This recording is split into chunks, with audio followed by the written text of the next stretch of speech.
highlight that more needs to be done, and that after the success of the Brussels conference, where significant amounts of resources were pledged to support the G5 joint force, it is now important that this pledge should be disbursed and made available to the G5 as quickly as possible, so that the momentum can continue and the G5 force can continue in the process of beefing up its capacity. More specifically, in the case of the UN support to G5 Sahel, and particularly MINUSMA's support to the force as mandated by the Security Council, we highlighted the fact that we are now ready to start this support. We have made the requested and the required preparation to that effect, but at the same time we now need the resources to operationalize this support.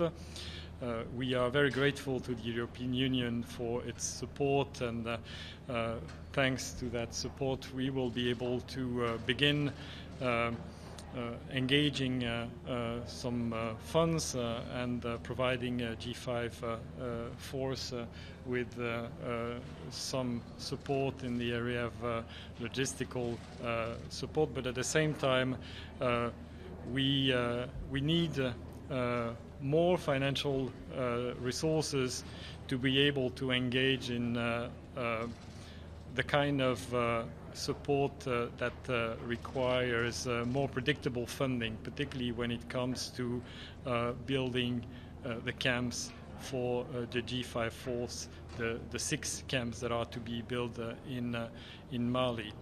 So our message was there is a momentum. The G5 has made a lot of progress towards operationalizing the force. More needs to be done. And more needs to be done, particularly when it comes to the UN support and MINUSMA's support to G5 force. And we appeal on member states to make good on their pledges and to make sure that resources will be made available to us and to the G5 forces as soon as possible.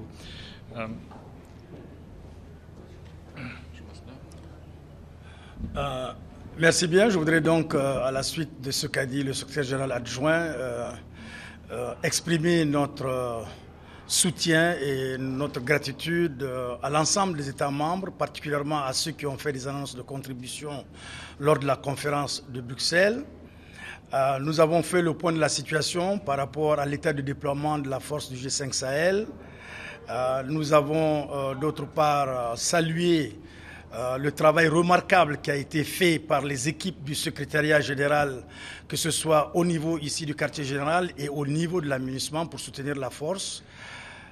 Comme l'a dit le secrétaire général adjoint, il s'agit maintenant de faire en sorte que les fonds promis soient déboursés parce que, comme vous le savez, la situation sécuritaire au Sahel ne fait que se dégrader, d'où la nécessité pour la force de commencer ses opérations militaires.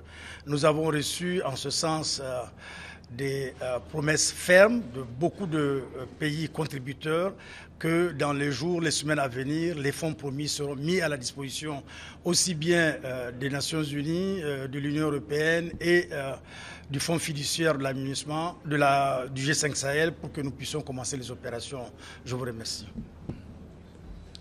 Yes, thank you very much. It's an honor for the European Union to be working with the United Nations in support of the G5, working with the African Union as well. We're mobilizing all the instruments we have in this support. We're using our African Peace Facility as a path towards the financing of MINUSMA, to the direct financing of the African Peace of the G5 Sahel Joint Force. We're offering it also as a path for those that want to support the G5 Joint Force to use it as well. We're mobilizing coordination instruments within our military staff to help identify the gaps and needs, totally at the service of the G5, working with the Permanent Secretariat of the G5 in Nouakchott, working with General DPKO, the operation commander of the force. European Union has already offered 100 million euros for the force. 10 million of those euros are being also given directly to MINUSMA to deliver services to the force. We are moving beyond, obviously, just support to the force and support of the G5. In the last 7 years, the European Union has invested more than 8 billion euros in support of G5 Sahel countries. And the challenges that are affecting security are necessarily have to be addressed with security means, but much broadly as well. It's also about development, it's about governance, and we're very much engaged with the G5 countries and with their leadership in moving this agenda forward. So it's a great pleasure to be here this afternoon, joining the United Nations, joining the G5 Sahel in something that we consider a joint endeavor in support of the G5 Sahel countries and their full ownership, obviously, of the process. Many thanks. What will you use the 10 million euros for? Will you be buying any armored vehicles, or are you hoping any contributions of armored vehicles will be made to MINUSMA to prevent more deaths from IEDs? I understand you don't have any of those. The kind of support that MINUSMA is mandated to deliver to the G5 joint force is of a logistical nature. It's about life support, ration, fuel. It's about support in building camps, which is something that requires more resources, as I say, more predictability, and hence the importance of having additional resources on top of the 10 millions of euro, for which we're very grateful. And the support by MINUSMA to the G5 force is also about medical evacuation and medevac, casevac. So these are the three areas where we will, as a result and as per the mandate of the Security Council, provide support to the G5 force. Of course, that will come in addition and to and in complement to the support brought by bilateral donors to the G5 force, which, among other things, will help G5 force acquire the kind of equipment that it needs. Now, let me tell you that on the other hand, and as far as MINUSMA is concerned, we are making every possible efforts to bridge the gap that we have in some critical equipments, and particularly armored vehicle, personal carriers, in order to minimize the threat posed by explosive devices. But this is something that we are pursuing, as I say, parallel to the support that we bring to the G5 force. One of the questions I was going to ask for concrete examples of how MINUSMA is supposed to help support the G5 Sahel counter-terrorism force. Can I ask you, Melissa Kent, Canadian Broadcasting Corporation, can you, what would you say to a Canadian public or Canadian politicians who are worried that Canadian helicopters might be might be going in to fight terrorism in Mali? What would you do to allay fears there? First of all, I would say that we highly value the contribution that Canada is providing to MINUSMA. MINUSMA is of critical importance not only to Mali but to the region, and in fact helping Mali and the region to return to stability and to face the challenges that it faces is very important for the world security, because the security challenges that this region is facing are impacting all of us, whatever the region, whatever the country. So it's a very important contribution, one that has to do with very critical assets that we need, and they will be very useful for MINUSMA to be better in improving in delivering in its mandate. The mandate of MINUSMA is not about fighting terrorism. This is a mandate for the G5 force. This is a mandate of the French force Barkhane.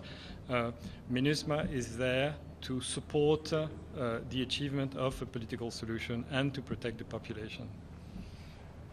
I have two more questions. Sorry, just a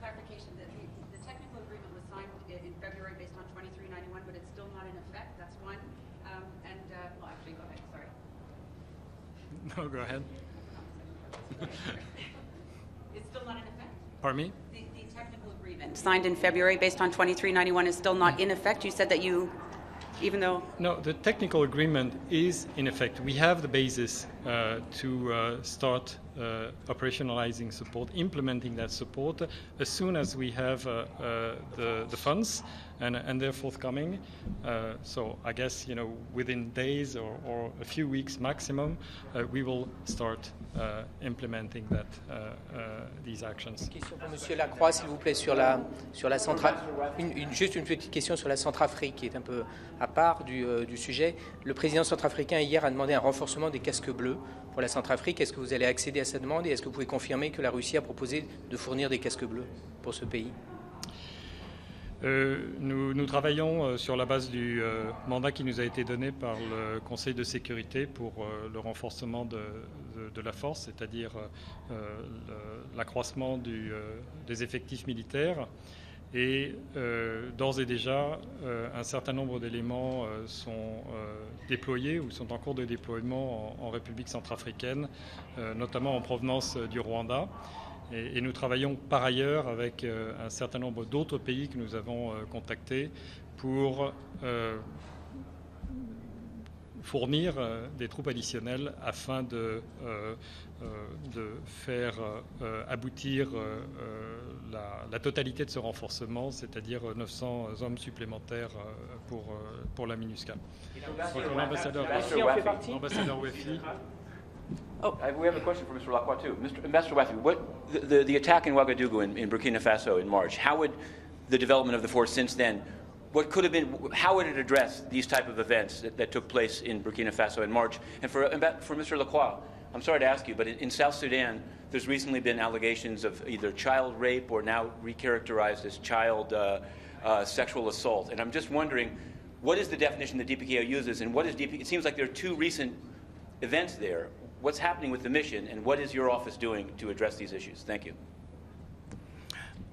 Yes, with regard to the attack in Ouagadougou, this is a clear indication that these terrorist forces are becoming more and more bold, and the threat posed by these terrorists are really a major concern for the region, not only for Burkina Faso, but for all the neighboring countries.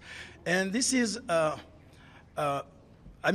it stressed the need to deploy this force because, MINUSMA is not designed, is not mandated, is not equipped to fight with terrorism. And this is why the 5 countries of Sahel have deployed this joint force to meet the need, the security needs, and to at some point to enable MINUSMA to implement his mandated tasks.